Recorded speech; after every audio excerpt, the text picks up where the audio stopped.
100 Palestinians have been killed and 400 wounded in an Israeli airstrike against targets in Gaza. The Israeli government, the collapse of a truce between Hamas and Israel. RT's Paula Sleer reports from the Israeli border with Gaza. This is the latest entertainment in southern Israel. Take your binoculars and climb a mountain, then watch what the neighbors are doing. When the winds of war start blowing, every Israeli thinks he's an intelligence officer, even if his reports are just to friends. Look, there are two terrorists there. Look at them. They're going behind the building. Some of them are waiting for Qassam rockets. Some of them are waiting for something else. Sagi and his friends live in Ashkelon, which in the last 8 days has become another Israeli city on the front line. If everything here is going to be fire, it's going to be okay for me. Why? I'm sorry, because I can see my friend, my family, the kids, the wife, all the ladies in the road, how they're afraid. We suffer like 8 years. I don't care if they suffer like 1 day. I didn't come to watch the Qassam. I come to the airplane and the chopper, what they do to them.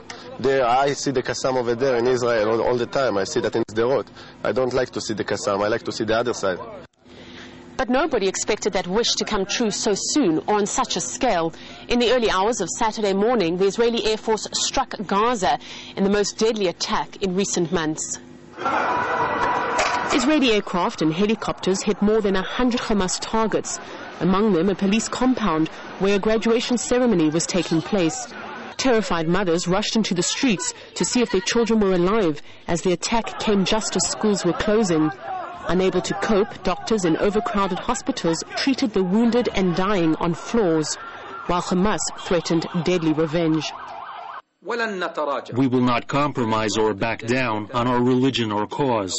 If you kill thousands of us, you will not be able to kill our spirit, our honor, our dignity, our resistance, our loyalty to our martyrs, nor our loyalty to this noble quest. Israel says its offensive will continue for as long as necessary. During a press conference in Tel Aviv, Israeli Prime Minister Ehud Olmert appealed to the Palestinians. The citizens of Gaza are not our enemies. Hamas, Jihad, and the other terrorist organizations are your enemies as they are our enemies. They brought disaster on you, and they try to bring disaster to the people of Israel. The strike comes 8 days after a 6-month ceasefire between Israel and Hamas expired. Both sides accuse the other of not adhering to their commitments. There's no talk of another truce for the moment. Efforts were made to fix this truce, and direct talks were made with Mr. Olmert. We wish the truce could be implemented fully, though we are not party to the negotiations. We care about this truce because we care about easing the suffering and agonies of our people. But Israeli analysts say the situation was a ticking bomb waiting to explode. There is a war between Israel and Gaza state. It's the war between Israel Defense Forces and the army of the Gaza state. And opposite to what was going on in the Second Lebanon War, Israel now is trying to abolish the regime of the hostile state. And but in fact, to my mind, Israeli establishment is not interested to recapture Gaza. In less than 2 months, Israeli Prime Minister Ehud Olmert is supposed to step down and face corruption charges. But after the latest round of violence, all political campaigning in Israel has stopped. And who knows if Olmert won't be able to stay in office just a little bit longer.